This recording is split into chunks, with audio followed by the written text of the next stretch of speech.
বন্ধুরা, অনেকদিন পর আমার ভয়েস দিয়ে রেকর্ড করছি। আজকে শনিবার, আজকে শিলিগুড়ি প্রধাননগরের সংকটমোচন মন্দিরে গিয়ে পুজো দিয়ে আসলাম সকাল সকাল।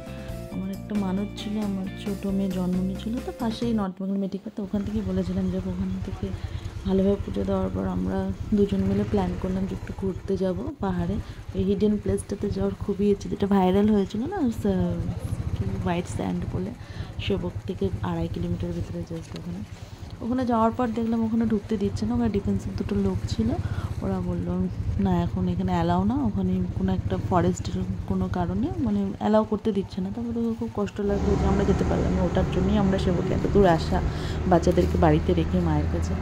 তারপরে এসে দেখলাম, তারপরে আমার হাজব্যান্ড বললো চলো অনেক জায়গা থেকে ঘুরে নিয়েছে, তবে চলো ঘুরতে কার না ভালো লাগে এই ওয়েদারে। তবে গেলাম, ওখান থেকে যেতে যেতে আমরা ভাবলাম যে ত্রিবেণী রঙ্গিত নদীর ওদিকে যাই। ওখানে গেলাম, দেখলাম পরে গিয়ে ওখানেও সুন্দর কি সুন্দর কমলা বিক্রি করছে, ওখানকে দাঁড়িয়ে দাঁড়িয়ে প্রচুর কমলা একদম। ওখানেই যে দেখো নদীর অবস্থা, ওখানে রাস্তা ভালো না, একদম ভাঙা উপরে হয়ে দেখলাম। আমরা নিচে নেমে দেখলাম এখানে রঙ্গিত নদী, যেখানে বার আসছিলো এক সময়, হরকা বাহান আসছিলো ওই জায়গাটাতে। দেখো এ পাশে এই বা পাশে কিন্তু অ্যাকচুয়ালি শ্মশান, পরে আমরা দেখতে পাই যে এখন অনেক মানে কবর দেওয়া আছে। জায়গাটা খুবই সুন্দর। এই যে দেখো লাল লাল বিভিন্ন রকম গাছের নিচে এগুলো কবরস্থান টাইপের, কিন্তু ওখানেই আগে পাশেই রাস্তাটা ছিল। আমরা ওখানে দাঁড়িয়ে কিছু ফটো তুললাম, ভালো লাগলো। জায়গাটা মানে ভীষণ ভাস ছিল, হোয়াইট ছিল, খুব সুন্দর একটা, ভালো লাগলো। সবাই দেখি ওখানে অনেক রাফটিং করছে, আমাদের বলছিল রাফটিং করার জন্য 2000 টাকা করে রাফটিং। তারপর না, রাফটিং করতে আসিনি, আমি জাস্ট একটু ঘুরতে আসছি, ঘুরবো এটাই ইচ্ছা ছিল। হোয়াইট স্যান্ডে যাওয়ার, ওখানে নতুন হিডেন প্লেসটাতে ডিসকভার করে এক্সপ্লোর করে তো কেমন। আর ওখানে আমরা ভিডিও দেখেই গিয়েছিলাম যে ওখানে খুব সুন্দর নদী ক্ষয়কার্যও হয়েছে, যেটা আমি অ্যাজ এ জিওগ্রাফি স্টুডেন্ট আমার ইন্টারেস্ট ছিল যে না আমি ওটা দেখবো। যাই হোক দেখতে পাইনি, এখানে একটু খুব ভালো লাগলো, অনেকে রাফটিং করছিল, ভালো লাগলো দেখে, বেশ প্রাকৃতিক হাওয়া। আমি কিছু ফটো তুললাম, পাথরের করছি ব্যাপারে, কিন্তু ওখানে গাছগুলো আর দেখে মানে খারাপ লাগছে। কিছু কিছু গাছ এই প্রাকৃতিক দুর্যোগের কারণে গাছগুলো যে শুকিয়ে গেছে, দাঁড়িয়ে আছে, ঘন নেই, আশেপাশে আছে। আমি গাছে ধরে একটা ফটো ক্লিক করলাম, বেশ ভালো লাগলো। যাচ্ছে ওখানে রাফটিং করতে প্রচুর লোক দেখলাম, প্রায় অনেকজন আছে। দেখো আসার সময় ওই ভাঙ্গা রাস্তাটা, আমি ঠিক মতন ফটোগুলো তুলে অত বেশি তুলতে পারিনি, যতটুকু তুলছি ততই দেখাচ্ছে। দেখো ওই ঘরগুলা মাটির নিচে, হোয়াইট স্যান্ড বা মাটির নিচে ধসে গেছে। বাঘটা ওই যাওয়ার সময় ফটো ক্লিক করে যাচ্ছিল।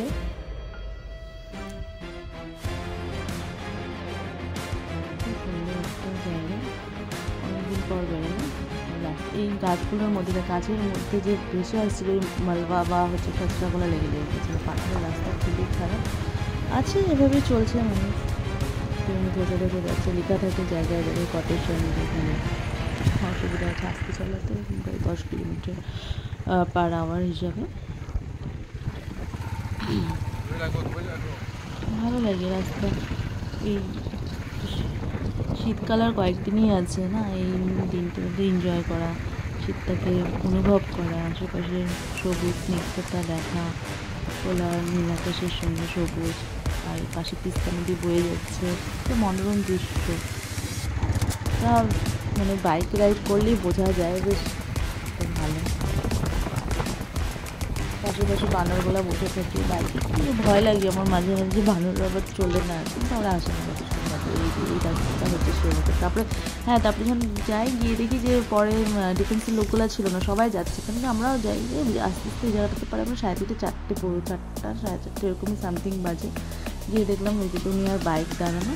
তারপরে ওদের জিজ্ঞাসা করলাম যে এখন কি যেতে দিচ্ছে, বললে হ্যাঁ, এখন ডিফেন্সের যারা গাইড ছিল তারাও ছিল না, তারা আর কতক্ষণ ডিউটি দিবে, ওদের ডিউটি দিয়েছিল 8 দিন, তো ওরা এখানে ডিউটি দিত না, যেহেতু জায়গাটা পপুলার হয়ে গেছে, তাই এখন ওদের ফরেস্ট ডিপার্টমেন্টের থেকে যাদের ডিউটি মানে ওদেরকে বসিয়েছিল, কিন্তু ওরাও আর কতক্ষণ থাকবে, ওরা অ্যাজ ইট ইজ ওরা চলে গেছিলো। পরে তখন সবাই যাচ্ছে, আমরাও যাই। তারপরে আসার পথে তখন এখানে তারপরে ঢুকলাম যে না অ্যাটলিস্ট পূরণ হলো। আমরা ভাবছিলাম যে না যাবো, জায়গাটা এক্সপ্লোর করবো, দেখবো কেমন, আমাদের নিজের চোখে এতদিন বিভিন্ন রিলস বা ক্যামেরাতে দেখেছি, কিন্তু দেখে মানে খুবই ভালো লাগলো, সুন্দর বেশ। বালির সাথে কম্পেয়ার করা হচ্ছে, অ্যাজ এ বালি বলবো না, কিন্তু আমার জায়গাটা বেশ ভালোই লাগলো। এই জায়গাগুলো দেখো কি সুন্দর, মানে হোয়াইট, এটাও ভীষণ হোয়াইট ভাস্ট এরিয়া, বেশ ভালো। হোয়াইট স্যান্ড, সত্যিই হোয়াইট স্যান্ডের মতনই, আশেপাশে পাহাড়, সুন্দর, কিন্তু এটা বেশ ভালো। অনেকে এখানে আবার পিকনিকও করছিল।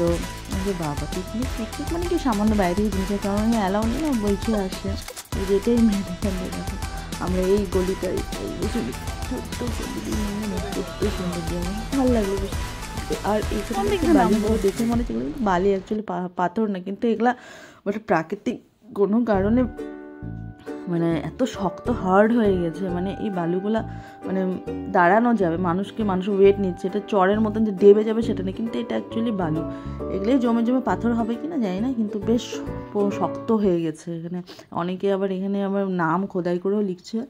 আমি ভাবছিলাম লিখবো, পরে লিখলাম না, দেরি হয়ে গেছিলো, তো আমরা এখানে বেশিক্ষণ ভিজিটেও করতে পারি না, অন্ধকার ফটো ক্লিক করতে করতে বা এসে করতে অন্ধকার হয়ে গেছিলো। তারপরে আমরা ভাবলাম যে না এখান থেকে চলে যাই। খুব সুন্দর জায়গাটা, হালকা হালকা ঘাস, তেমন ঘাস নেই, আর খুবই ভালো, মানে হোয়াইট স্যান্ড, ভিতরে বিভিন্ন মনে হয় যে খুব সুন্দর। তারপরে ওখান থেকে বেরিয়ে পড়ি, যে যাচ্ছি, টাটা বাই বাই। এই জায়গাটা থেকে বেশ ভালো প্ল্যান ছিল, যাই হোক লাস্টে পূরণ হলো। যেটা ভাবছিলাম না যাবো দেখতে, গিয়েছি, ভালো লাগলো। এর সাথে প্রথমে বন্ধ হওয়ার থেকে আমি আরেকটা ট্রিপ পেয়ে গেছি রঙ্গিত নদীর। আমি এখানে দাঁড়িয়ে কিছু সেলফি ক্লিক করলাম, বেশ ভালো এখানে গিয়ে অনেকেই রিলস বানায়, সুন্দর দেখো হোয়াইট স্যান্ড, আমি হাতেও তুলেছিলাম হোয়াইট স্যান্ড, একদম খুব ভালো। অনেক ভিড় ছিল, আমরা যখন বিকেলে যাই দেখলাম অনেকজন ছিল মোটামুটি, কিন্তু ভালো। রাস্তা দিয়ে ওঠা সংকীর্ণ, এই যে রাস্তাটা বেশ এক্সাইটিং লাগবে। আর একটু টাইম এখানে পুরো স্পেন্ড করার ইচ্ছা করছিল, কিন্তু টাইম ছিল না। আমাদের আবার বাড়ি ফিরতে হবে, যে দেখো অনেকে নাম লিখে রাখছে, নাম খোদাই করে লিখেছে, বেশ শক্ত, এটা মানে হার্ড হয়ে গেছে। এটা অ্যাকচুয়ালি বালুই, কিন্তু জলীয় কারণে কোনো এখানে অনেকে নাম টাম লিখে গেছে যারা আসে। আমাদের ইন্ডিয়ান পাবলিকস বা আমরাও খুব ক্রেজি, এরকম লিখতে সবারই পছন্দ করে, ভালো লাগে, বেশ একটা হ্যাপি হরমোন রিলিজ হয় ব্যাস এতটাই। আমার তো মানে এখানে এমন টাইমে আসা উচিত যখন গার্ডরা থাকবে না। আমাদের তো বিকাল হয়ে গেছিলো, তাই আমরা পেয়েছি, কিন্তু অনেক সময় যে আমরা যে প্ল্যান করবো না একটু সকাল সকাল যাবো, 10টা 11টা বা 12টার মধ্যে যাবো, ওই টাইমে আবার গার্ডগুলা ভিজিট করে, তখন ওরা ঢুকতে দেয় না, প্রবলেম হয়। তাই আমরা ব্যাক করার সময় 3:30 4টার সময় দেখেছিলাম যে গার্ডরা ছিল না, তাই আমরা এখানে ঢুকতে পেরেছি। সকাল সকাল আসলে হয়তো আরও টাইম স্পেন্ড করতে পারতাম। খুব সুন্দর ছিল, মনোরম, এটা যাওয়া যায়, জায়গাটা খুবই সুন্দর। দ্বিতীয়বার যাওয়ার কথা ভাববো, কিন্তু আবার এটাও মনে রাখতে লাগবে, যারা যায়নি তাদের মধ্যে খুব এক্সাইট থাকবে। আমার হয়ে গেছে, দেখি পরে যদি যাই তাহলে দিন যাবো। শনি রবিবারই মনে হয় গার্ড ভিজিট করে, অন্য ডেতেও থোড়ি ওরা থাকবে মতায়, যাই না। আজকেও তো থাকতে পারে, আজকে শনি রবিবার, ওরাও জানে যে আজকে পরে প্রচুর আসবে, তো গার্ডদের ভিজিট করা ভিডিওতে চলে আসছে।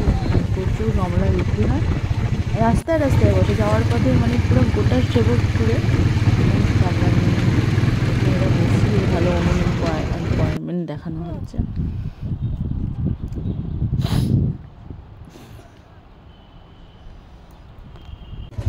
রাস্তাগুলো আবার, তারপরে বাড়িতে আসলাম। এই শিব মন্দিরে এই চায়ের স্টলটাতে কেউ চা খেয়েছে কিনা আমাকে জানাবে, বেশ ভালো, বোম্বে কাটিং চায়, টেস্টি আছে বেশ। এইভাবে আমার ভিডিও শেষ করলাম। টাটা, আবার দেখা যাক কোথায় যাই ঘুরতে। Tata, bye bye.